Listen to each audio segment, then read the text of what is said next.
Shalom, jemaat Tuhan. Kembali kita memasuki saat teduh hari ini. Saudara siap menerima berkat Tuhan melalui pujian dan penyembahan dan firman Tuhan pagi hari ini. Mari kita buka hati kita, saudara. Kita mau selalu mencintai Tuhan. Sebab apa yang sudah Tuhan beri dalam hidup kita itu luar biasa. Terima kasih Tuhan Yesus. Kami mengasihi-Mu.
Sebab itu hari ini kami datang memberikan yang terbaik dari pujian kami, dari waktu kami Tuhan. Kami mengasihi-Mu Bapa. Kami mau terima firman-Mu Tuhan pagi hari ini. Biar firman itu menguatkan dan meneguhkan kami. Kami akan berjalan dengan kuat hari ini dengan memegang firman Tuhan. Terima kasih Bapa, kami tangkap setiap firman Tuhan hari ini di dalam nama Yesus. Haleluya. Amin. Shalom dan selamat pagi Bapak Ibu, saudara-saudara yang terkasih dalam Tuhan. Pagi hari ini kita akan kembali mendengarkan firman Tuhan yang bisa menjadi panutan bagi hidup kita hari ini. Dan kita bersyukur kalau Tuhan masih senantiasa memelihara hidup kita, teman-teman kita, saudara famili kita. Meskipun saat ini masih di tengah-tengah masa sulit, tapi kita yakin dan percaya Tuhan akan senantiasa menolong dan memberkati kita. Mari kita bersatu dalam doa. Tuhan Bapa kami yang baik, kami bersyukur kepadamu Tuhan untuk pagi hari ini. Kami boleh bangun kembali dengan kekuatan yang baru. Kami tahu, kami yakin dan percaya Tuhan lah Tuhan yang menolong kami. Terima kasih Bapa. Pagi hari ini Tuhan, sebelum kami memulai hari kami rindu untuk mendengar kebenaran firman Tuhan. Kami rindu Tuhan untuk berjalan memimpin kami Tuhan. Biar kiranya pagi hari ini firman Tuhan yang kami dengar boleh menjadi rema bagi kehidupan kami, sehingga hari ini kami boleh keluar menjadi orang yang penuh dengan kemenangan oleh karena pertolongan Tuhan. Terima kasih Bapa, kami mengucap syukur untuk semua yang kami miliki sampai dengan pagi hari ini. Kami tahu itu semua adalah karena kebaikan Tuhan dan belas kasihan Tuhan atas kami semua. Terima kasih Bapa, di dalam nama Tuhan Yesus kami telah berdoa dan mengucap syukur.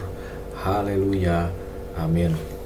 Baik, pada pagi hari ini saya akan membahas firman Tuhan yang ada di dalam 1 Samuel 18 ayatnya yang ke-1 sampai 16.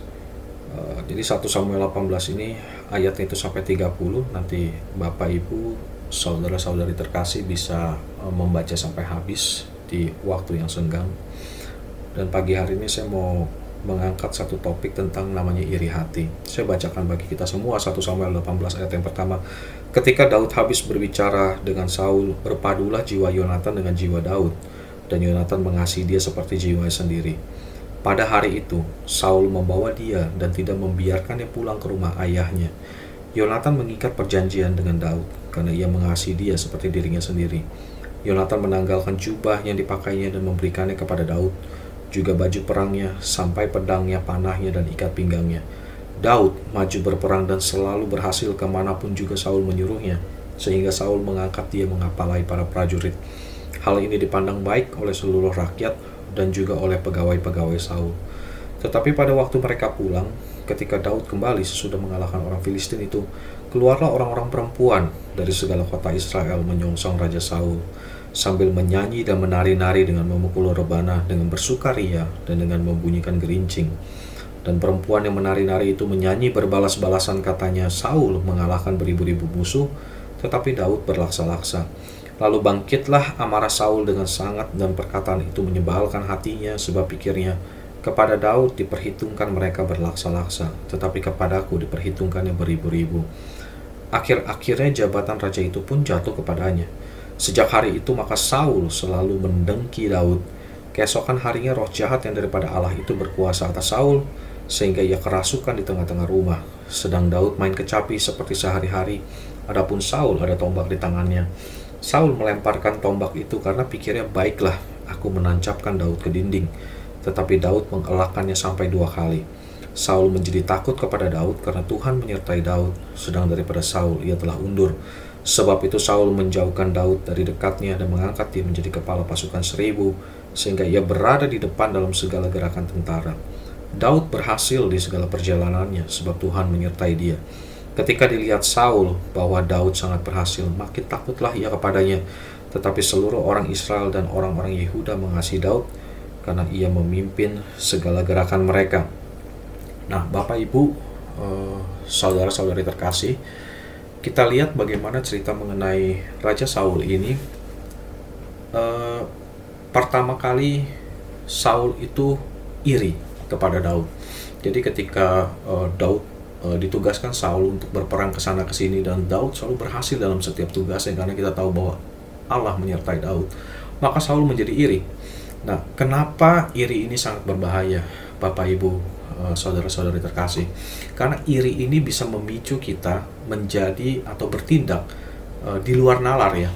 Kita bisa bertindak menjadi orang yang bahkan sangat jahat sekali. Nah, kita lihat bagaimana Saul pertama kali dia terpicu oleh karena rasa iri, kemudian dia berusaha untuk membunuh Daud secara terang-terangan maupun tidak secara terang-terangan. Jadi secara terang-terangan dilempar tombak kepada Daud, Namun karena kebesaran Tuhan, Daud bisa mengelak. Nah, secara tidak terang-terangan dia sengaja menempatkan Daud menjadi kepala pasukan yang selalu senantiasa ada di garis depan.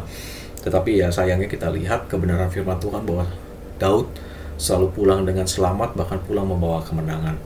Nah, kita melihat bagaimana Saul, sebuah raja yang luar biasa, dia memulai pemerintahannya dengan luar biasa. Sebagai raja yang kita asumsikan diberkati oleh Tuhan, itu bisa berubah menjadi orang seperti demikian oleh karena iri hati. Nah, iri hati ini sangat perusak. Meskipun di dunia modern itu kita sering melihat bagaimana iri hati itu dianggap sepele, dianggap sederhana, dianggap tidak penting. Nah, kita sama-sama pernah melihat ya, mungkin kalau iklan di media, mungkin terutama media elektronik yang dalam bentuk video, kita pernah melihat bagaimana kita ambil contoh video tentang iklan mobil baru. Nah, ada orang yang membawa mobil baru, dan di sana digambarkan bagaimana orang itu ternganga-nganga ketika orang yang membawa mobil baru itu lewat.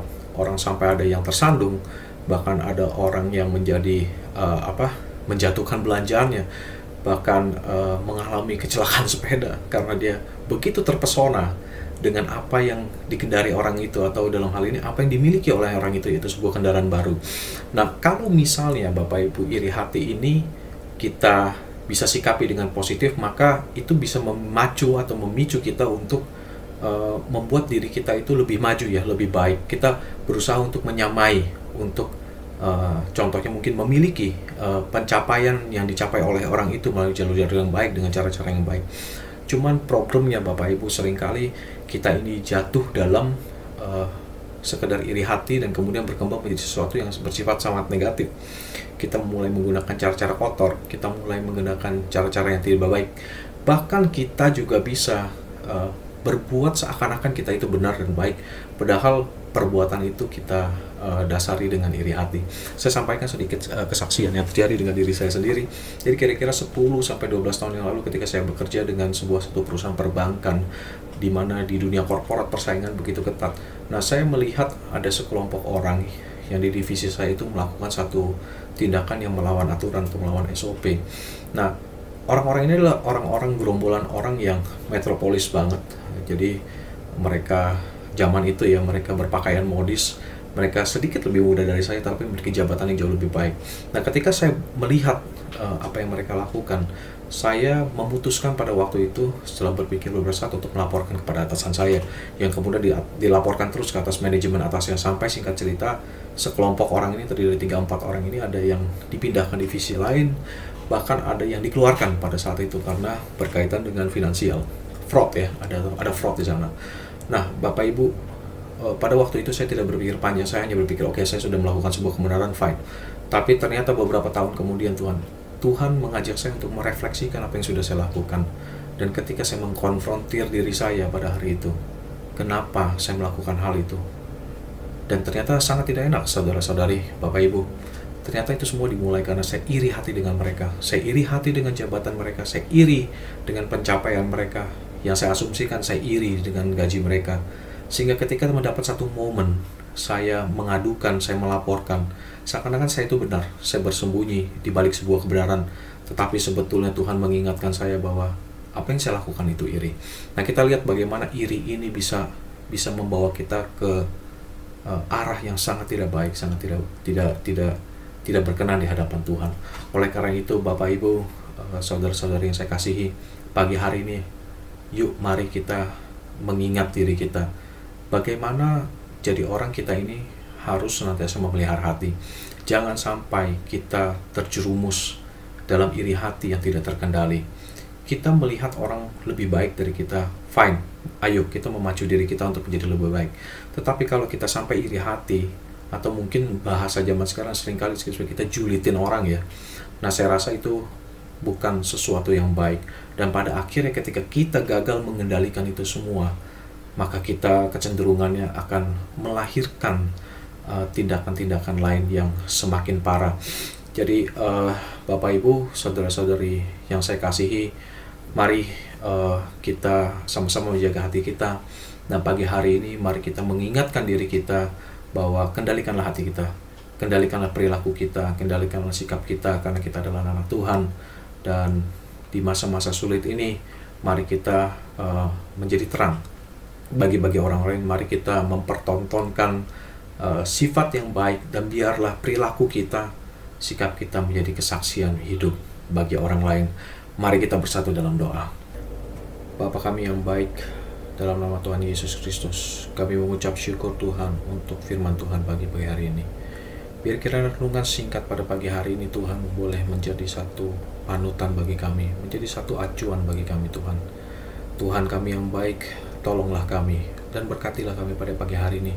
Dan terutama Tuhan secara khusus hari ini, peliharalah hati kami Tuhan. Ajar kami untuk mengerti bahwa iri hati boleh berkembang menjadi sesuatu yang sangat tidak baik di hadapan Tuhan. Oleh karena Tuhan, biar kiranya di dalam nama Tuhan Yesus, hari ini kami ingin mengendalikan hati kami, menyelidiki diri kami untuk menjadi orang yang lebih baik. Terima kasih Tuhan kami yang baik, kami serahkan hidup kami hari ini ke dalam tangan Tuhan. Biar kiranya kami boleh melanjutkan aktivitas kami, dan malam nanti kami boleh pulang membawa berkat bagi keluarga kami. Terima kasih Bapa, di dalam nama Tuhan Yesus kami telah berdoa dan ucap syukur. Haleluya, amin. Shalom, selamat pagi. Mari kita melanjutkan aktivitas kita kembali. Tuhan memberkati kita semua.